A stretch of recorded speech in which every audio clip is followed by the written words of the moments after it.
Hi guys. Hello, Elizabeth Maservi with Thriving Results Coaching, and I'm so excited for our live Q&A today. And I'll wait a couple seconds for you guys to get on. So I am here to take the pain out of dating. That's right. Quit dating, start building a relationship. And there's a couple key shifts that are needed to be effective. So the aim for these videos is to leave you guys freed up and understanding women more. So you know what? Here's what I'm going to do. Last night, Darren, hi.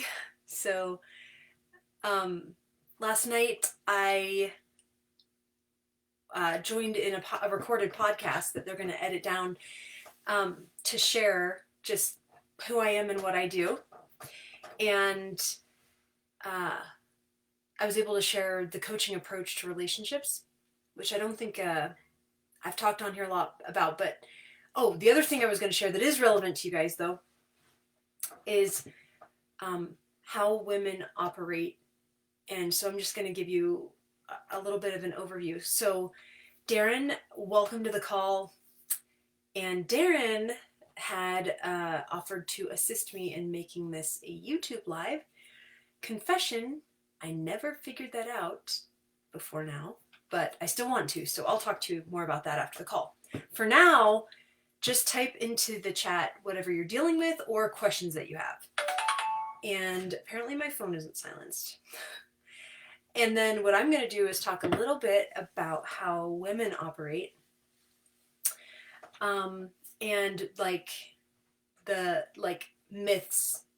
Okay, I don't want you guys operating on common myths. Hi, Jared. So, one of the things that we do as women is we think that we'll survive if we're perfect.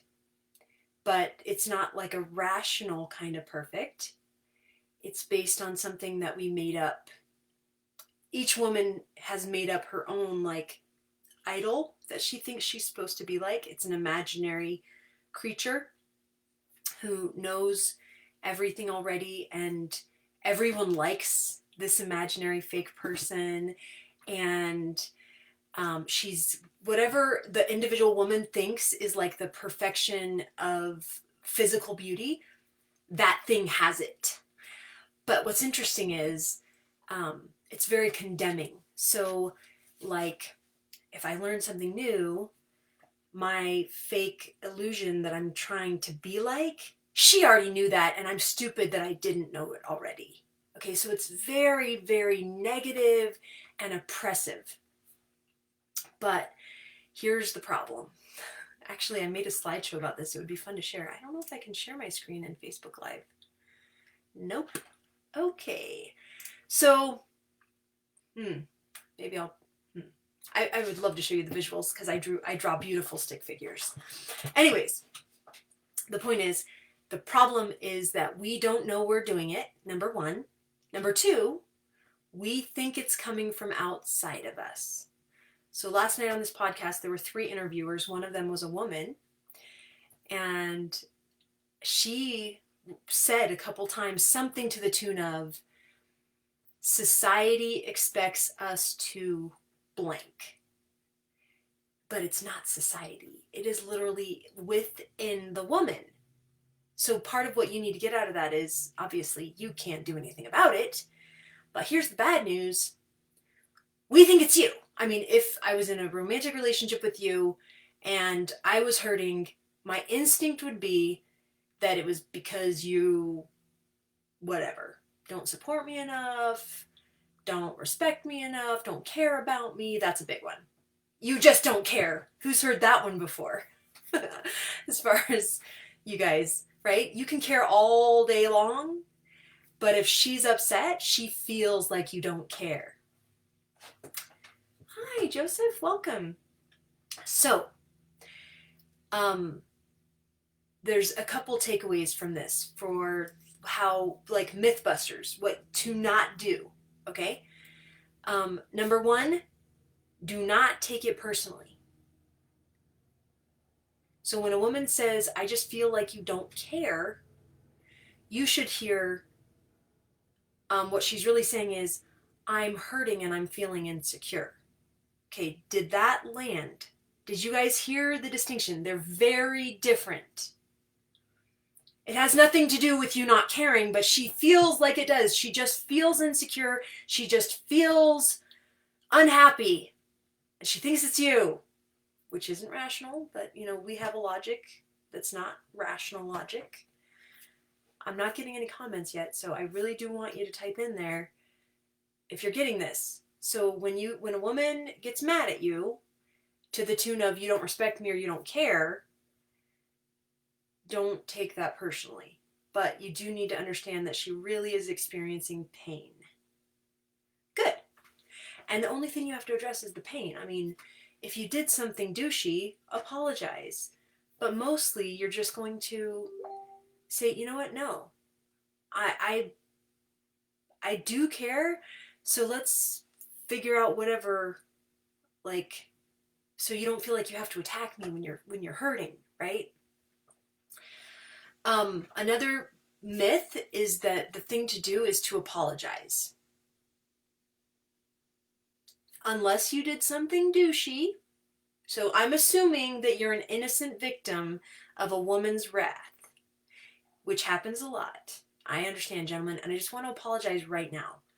I'm going to apologize on behalf of every woman who has ever emasculated you, who has ever blamed you for her pain. I'm sorry. I'm sorry that they did that to you. It was not appropriate. Okay, so I want you to make sure you got that. Now we're setting that aside for a second. It's a myth that what you should do when a woman is mad at you is apologize. That is the last thing you should do, unless you need to apologize for something, okay? Right? So we're pretending you're an innocent victim.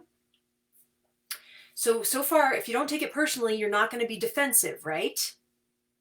You know she's just screaming in pain, and she's using you as like a little dagger. You don't care, or whatever, but you know it's really not about you, so you're not defensive, okay? And you know your job is not to apologize because you didn't do anything wrong, and that would be weird. Like, if you apologize, you are literally saying, you're training your woman, okay? If you say, I'm so sorry I hurt you, when you actually didn't hurt her, you are training her to blame you for the rest of your relationship. As long as she knows you, she'll blame you, and you're supposed to put up with it. Don't do that. So don't apologize. So what can you say, guys, when someone is screaming that they're hurting and it's someone that you want a relationship with, right? It's a woman and she's freaking out. What can you say? What would speak to her actual pain? Do, do, do, do, do, do, do. That's the Jeopardy music. Just pretend like it sounds amazing.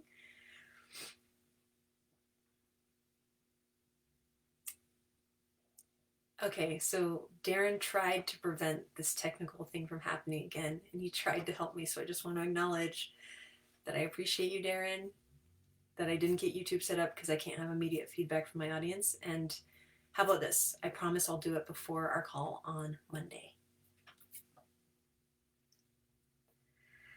Ooh, Joseph, that's so powerful. How can I support you? Good, but here's the problem. No, do not ask why do you feel that way. That's the worst thing you can do because it doesn't matter. Okay, what she's not really saying, okay, if she was a man, so Kevin, if you're talking to an upset man, you can rationally say, why do you feel that way? That doesn't work with a woman because she's not talking about the thing that she's talking about. So she's like, you just don't care. She's not talking about you, and she's definitely not talking about your level of connection or ownership of your relationship with her. That's not what she's talking about. She's talking about her. Guys, remember? So Jared says, I would say, I'm so sorry you're hurting. What can I do to help you? So just stop after you say, I'm so sorry, you are hurting. Or you can say, I really care that you're hurting. Okay, so be present, be present.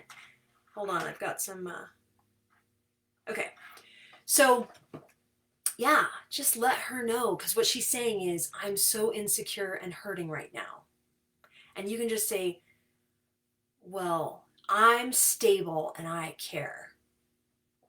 And I care that you're hurting. That's actually kind of important. So, Jared, I love that you put that in there. I'm so sorry that you're hurting, right? Or it really bothers me that you're hurting because I care about you so much. Okay, now, if you say why, do you know what you're going to open up a can of worms? She's speaking woman. Whatever she says, you will not be able to take it from an actionable, helpful perspective. Okay, that's not an insult to you guys. Hi, Kevin. Okay, so yes. So you want to hear the communication is about her, not you. Always. I'm not going to go into it right now, but we can only run on our subconscious beliefs about ourselves. So everything we think we're applying to the outside world is literally a projection of how we feel about and treat ourselves. Okay, so logically you guys know that's true, but here's the application. Here's the application. What she says is not about you. And anything she does that bugs you is actually about you, not her. Period. And of course, we still want to create a relationship where we like how things are run, right? So your job is to train your woman to treat you in a way that you like. Probably not when she's upset. That's when you want to show her, like, let her know you care and you're stable. She might feel insecure and that's valid. It just has nothing to do with you. Don't say that. Just know that. Okay? All right. So, to summarize, the myth for today is that when a woman is upset with you, she's actually upset with you. She's not. She's just hurting and lashing out, probably like anybody else who's hurting. Yeah, so don't take it personally and speak to her pain, not her content of what she says. And if you guys have any other questions, put them in. Otherwise, I'm going to speak a little bit to Kevin. So, because he said what he would say, oh, Joseph, let's talk to your comment. She's like, you just don't care. And Joseph said, one thing you could say is, how can I support you? Here's why that does not help her. She's scared and unstable, and now she has to answer questions and think rationally. She's not going to be able to do it. It's actually adding a burden to her. If you say, how can I support you? It doesn't support her to ask that. Did that make sense? Because she's overwhelmed already, or she wouldn't be lashing out like a little 3-year-old, right? We're assuming you're dating a very mature woman, but every one of us gets triggered every now and then. Okay, I'm just going to pretend that your response was like, oh yeah, we're getting this, no problem. Okay, so now, Kevin said he might say, why do you feel that way? That's going into problem-solving mode. But the only problem is that she feels scared and unstable. The problem isn't you. The problem isn't anything except right now she's ungrounded. So if she has to go into why, she's already trying to blame you. She's just going to blame more. I can see this. I can see this as clear as day. About in the middle of my marriage, I was married for about 17 years. I was married for over 17 years, to be accurate. But in the middle of my marriage, I would just blame. And if he said, well, why? Why do you feel that way? I'd be like, because you, blah, blah, blah, right? And it really, you can't win the game if you say, why do you feel that way? She's going to find a reason to blame you or politics or something that you can't fix. Do not ask why. Okay, good. Any further questions? Because I love to keep these to about 15 minutes. And thanks everybody for being here and participating. And by Monday, my promise is we're going to sort out YouTube Live. Oh, Kevin is wanting a translator for men. So I have good news. If you stay in this group, you're going to learn how to translate for yourself. So when you want to say, actually, Kevin, you should see our last live video because Kevin Mudro, there's two Kevins on the call, sorry. You should see our last live video because we talked about this topic, like training your woman, okay? So that's important. We need, even though we don't know it, we really depend on and need you guys to train us how to treat you. Instinctually, we do not understand what emasculates you because it doesn't always emasculate us. So, but that's in a previous video. So Kevin Cook, you said you realize a problem and talk about it and you can then fix it. So the, okay, so I love you so much and here's why. Okay, so men and women's perspective on problems is 100% different. So what you said was just very much from a man. So it's cute. It's very adorable because it's just so manly. Problem and fix it, okay? That's not going to work in having a woman feel grounded. So remember, the problem that you're solving is providing a groundedness for her. You're not solving the whatever like problems caused her to get triggered and out of control. If you try to solve that, you are doomed. And I mean, I even want to say it more strongly than that with some select vocabulary. You are doomed. She is the only one who can solve that. What you can provide is that you care, your attention, reassurance that you care, and just be grounded. Like if you don't react and get defensive, that is such a gift. Especially if you don't take it on. So there's two things. One is to defend. It's not me. And the other thing you can do is go, oh, it was me. I'm so sorry. Both of those are counterproductive. Thank you, Kevin Mudro. It's not about the nail. You guys look up that YouTube if you don't know what I'm talking about. It's not about the nail. Okay. It's hilarious. It's worth your 3 minutes of your life. So anyways, a woman doesn't want to be fixed a lot of times. Here's the thing. If you find a woman who wants to be fixed, that is an immature woman. She will not make for a good wife. The women who are like, oh yeah, give me solutions. Oh yeah, fix me. No. If you want a powerful woman, you don't want a woman who tolerates you fixing her. There's nothing broken about her. She's just a human being. And if she knows that, that's a very powerful woman. Okay? So, yeah, if a woman is okay with you trying to fix her, first of all, you need to go take care of your problem of trying to fix people. And secondly, see, that was such a woman thing to say. I'm gonna reverse it in a minute. And secondly, she wouldn't make a good partner. So you or she wouldn't make a good partner at that point, okay? Okay, so I want to make sure I wrap this up, and I'm just trying to be present to the comments. That's why I keep looking over here. Okay, so yeah, if you can be grounded enough in who you are that you don't have to resist her, I do care about you. That's not true. And you don't have to pull back. I'm so sorry, it's me, and cower and put your tail between your legs. If you're able to do neither of those and just be with her, just be present with her, like, oh my gosh, you're hurting. Like, I know when you're not hurting, you don't act like this. So you're hurting. And my manliness really wants to fix you, but I'm not going to go there. I just want you to know I care. That's a gift. Okay? So I want you guys to practice this. Can you think of a woman that's easily upset, like your mom, that you can go do this on and come report, like come back and put comments in the feed? I just want to hear yeses. I want to see like 8 yeses on the chat right now. Like, oh yeah, we can practice this. I've got a sister who blows up all the time. I can totally practice. Remember, it's not about me. It's not about apologizing. It's about just being with her and letting her know you care and you care that she's hurting. Okay, good. So, Kevin Mudro, I love what you brought up about the translator. So I'm not going to talk about that right now, but next live video I will. That's perfect. And then I would really love it if you guys want to put questions in the Facebook group that allow me to just come ready to give you what you need. Some of you have sisters that you can work on. So go do that and tell me how it goes, given your new understanding. All right, guys, you're awesome. Thanks for being here and participating. Good. Some of you have coworkers. That's perfect. I will see you soon. Oh, by the way, if you know anybody you want to invite to the group, please do. My goal right now is just to expand it. Bye, guys.